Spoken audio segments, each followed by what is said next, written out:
이번에는 매매를 하실 때 도망쳐야 되는 타이밍에 대해서 한번 말씀을 드려보겠습니다.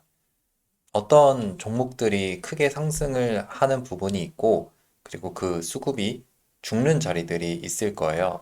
물론 내가 어떤 최고점을 찾을 수가 없기 때문에 여러 가지 매매하는 방식들이 있기 마련이죠.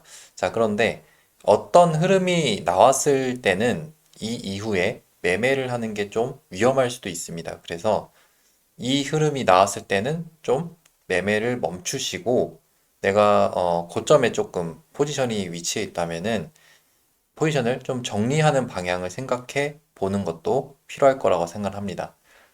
일단 그런 흐름들이 나올 때는요, 보통 상승이 이미 진행이 되는 경우들이 있습니다. 그러니까 여기서 레인보우 로보틱스를 보면은 1월 달에 이렇게 상승이 나와주고, 그 다음에 이렇게 쭉 기간을 보내다가 2월 달에 이렇게 크게 상승이 나왔습니다. 자, 이런 부분에서, 물론 여기에서 더 가는 경우도 있어요. 여기에서 이렇게 쭉 올라가는 경우도 있겠죠. 근데 보통은 여기에 상승을 마무리하는 경우가 많습니다. 자, 이렇게 고점에서 이렇게 길게 횡보를 주는 건요. 물론 여기서 상승이 나올 수도 있어요. 상승이 나올 수도 있지만 대개는 이미 이런 상승 구간에서 이렇게 올라오는 구간에서 많은 개인 투자자분들이 매수를 합니다. 그래서 더 가기 위해서는 주가를 더 흔들어야 돼요, 위에서. 근데 그런 과정 없이 그냥 이렇게 옆으로 가게 되면요. 물론 여기서 올라가는 케이스도 가끔은 나오겠지만 이런 수렴 자리에서 무너지게 됩니다. 그러니까 좀 그림을 이렇게 보면 잘 보이실 거예요. 자, 이렇게 수렴을 하게 되면은 이런 구간에서 더 가는 거 아니야 라는 생각을 하게 되는데 여기에서는 물량을 정리하는 구간입니다. 그래서 만약에 이제 더 가기 위해서는 뺐다가 올리겠지만 다 정리하는 자리라면 어떻게 되겠죠? 무너지겠죠. 특히 그런 자리들이 이렇게 수렴된 자리에서 지금 5일선, 11선, 21선 이렇게 수렴이 돼 있잖아요. 여기에서 이제 무너지기 시작하면요. 끝도 없이 무너집니다. 어디가 바닥일지 몰라요. 그래서 이런 자리들이 무너지기 시작했을 때 이제 여기서부터 무너지죠. 이런 자리들이 무너지기 시작하면서 소매가 계속 이렇게 나오게 됩니다. 물론 여기서 다시 흐름을 만들어가는 케이스도 있겠지만 그거는 이후에 내가 확인을 하고 나서 매매를 해야 되는 거고 미리 내가 그거를 예측을 할 수가 없잖아요. 그래서 내가 어떤 포지션을 이런 위쪽에다가 물론 그 자리가 좋은 자리는 아니지만 위쪽에다가 내가 위치를 하고 있다면은 이런 이격도가 깨지는 구간, 그러니까 이런 수렴자리에 해당하죠. 이런 데가 깨지는 구간에서는 조금 매매를 멈추실 필요가 있다고 생각을 합니다. 물론 이런 데서 받아서 올라가는 경우도 있어요. 물론 그런 경우도 있지만 거의 열에 아홉은 그대로 무너지는 경우가 많기 때문에 이런 흐름이 나오면 좀 피하시면 좋을 것 같아요. 최근에 하나오션을 보면은 지금 시간에서 꽤 많이 밀렸는데 이런 경우도 마찬가지예요. 여기서 상승이 말도 안 되게 쭉 발생을 했잖아요. 이미 충분히 고점도 나왔고 상승도 많이 나왔습니다. 제가 이제 주목을 했을 때가 이제 여기에 해당해요. 물론 여기에서 더 갈 수도 있습니다. 그런데 여기서 흐름을 깨버리죠. 자, 이런 구간에서는 좀 조심할 필요가 있습니다. 뭐 어디서 매수를 뭐 어디서 하셨을지는 모르겠지만 일단 이 강의를 보시는 분들은 최소 여기에서는 매매를 안 하실 거라고 생각을 해요. 그러니까 크게 피해는 없겠죠. 그래서 이런 흐름이 나왔을 때, 얘는 이제 좀 위험할 수도 있겠다라는 생각을 해야 됩니다. 물론 여기서 이런 반등이 나오기는 했지만 이런 반등도 여기에 대한 반등일 뿐 그대로 내려갈 수도 있거든요. 그래서 뭐 이런 반등 이후에 다시 살려가는 흐름이라면 모르겠지만 그게 아니라면은 그냥 밀려버릴 수도 있습니다. 그래서 지금도 흐름이 많이 깨지는 부분에 해당하죠. 자, 여기서 이제 내일 개파락을 하겠지만 거기에서 뭐 또 어떻게 만들어가는지는 이 종목의 세력만이 알 수밖에 없지만 저희는 항상 조심해야 되는 포지션이기 때문에 이런 부분에서 이렇게 21선에 해당하죠. 여기는 이렇게 무너지는 구간에서 조심을 해야 됩니다. 최근에 로봇주의 경우에도 이제 두산 로보틱스도 이런 흐름들을 좀 찾아볼 수가 있어요. 보통은 이런 부분들이 상승이 나오고 난 뒤에 그 다음에 발생하게 되는데요. 자, 이런 데서 앞에서 상승이 이미 이렇게 나오게 되잖아요. 물론 이렇게 더 상승하고 여기서 상승이 나오고 더 상승하는 경우도 있습니다. 자, 그런데 항상 이런 상승은요, 추세가 굉장히 중요하다고 생각을 해요.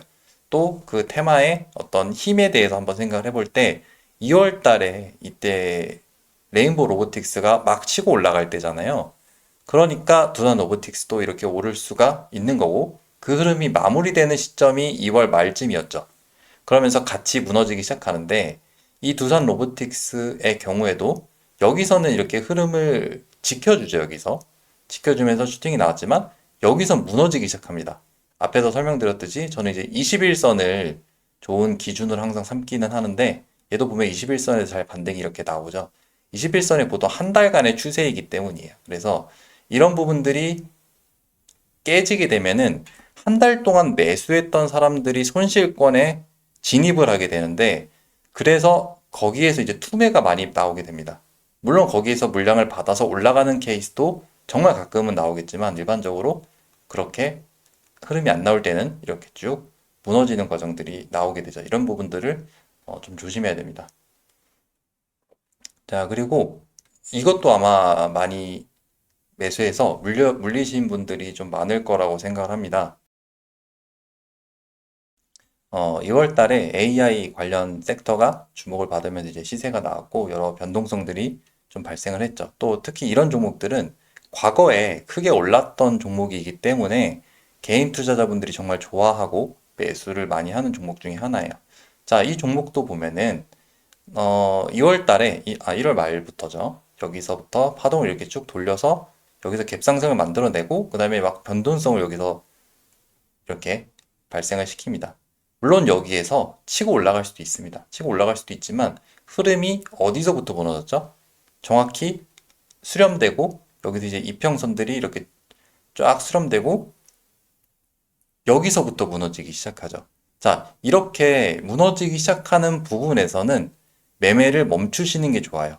물론 내가 이런 최고점 있죠. 이런 데서 매수를 하시면 안 되고 내가 만약에 이런 데서 내가 매수가 들어갔다.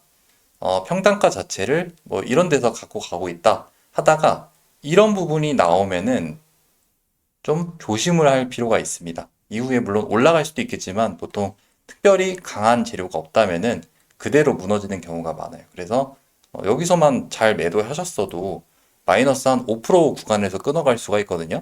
근데 매도를 안 하면 어떻게 됐죠? 지금 마이너스 20%예요. 20%. 여기서까지만 해도 20%죠. 자, 20%면은 거의 단기 매매에서는 거의 모든 투자금을 잃었다고 생각할 수 있을 정도로 완전히 실패라고 생각을 합니다. 그래서 이런 매매는 지양을 하셔야겠죠. 그래서 손절 기준이 만약에 좀 부족하신 분들의 경우에는 이런 이평선을 기준으로 흐름이 깨지는 부분을 찾으셔야 돼요. 이평선은 나중에 제가 한번 다시 설명을 드릴 시간이 있겠지만 이평선은요, 사람들의 평단가에 해당합니다. 그러니까 평단가 아래로 지금 힘이 작용한 거잖아요. 그러면 사람들이 전부 다 계좌에 마이너스가 찍히겠죠. 그래서 매도가 매도를 부르는 상황이 발생합니다. 물론 그 물량을 이 주가 세력이 받아서 올리는 경우도 있겠지만 그 매도가 받쳐지지 않으면은 그대로 이렇게 쭉 밀려버리게 되는 거죠. 뭐 지금은 뭐 받는지 안 받는지 그거를 저희가 알 수는 없겠지만요. 자, 최근에 X게이트에서도 이제 그런 부분들이 발생이 되는데 항상 이런 그 추세가 이탈되는 흐름이 나오려면요. 앞에서 상승이 나와야 됩니다. X게이트를 보면은 12월 달에 이렇게 상승이 시작되면서 그 양자 관련으로 이렇게 상승이 나왔었죠. 항상 상승이 나오니까 추세가 무너지는 부분이 생기는 거예요. 왜냐면 추세가 생긴 다음에 무너지는 부분이 생기겠죠. 자, 그래서 일단 가장 중요한 거는요. 이런 데서 고점에 따라 사는 매매는 절대로 하시면 안 됩니다. 또 내가 어떤 눌림 매매를 한다고 가정해 볼까요? 보통 이제 조사해 보니까 눌림 매매를 많이 하시더라고요. 그래서 이런 만약에 눌림 매매를 하신다. 그러면 그 흐름이 깨지는 부분들이 있습니다. 예를 들어, 뭐, 이거는 이제 조금, 피하기가 조금 힘들었겠죠. 이게, 제가 알기로는, 나스닥에서 양자 관련 애들이 악재를 받아서 이렇게 밀린 거에 해당하는데, 물론 이렇게 상승을 하는 구간에선 절대 매수하시면 안 되고, 내가 어떤 눌림을 잡았다고 합시다. 물론 얘가 이제 이렇게 떨어지긴 했지만, 일반적으로 만약에 여기에서 이렇게 떨어졌다고 해요. 그러면 전체적인 추세를 무너뜨리는 시작점에 해당하죠. 그래서 이런 데서는 내가 손절 기준을 잡으셔도 괜찮아요. 그러니까 저 같은 경우는 이런 이평선들을 좀 잘 본다고 했잖아요. 그래서 21선을 기준으로 손절 기준을 잡으셔도 나쁘지는 않습니다. 만약에 특별한 기준이 없다고 하면은 그런 부분들을 한번 참고해 보시면은 좋을 것 같아요.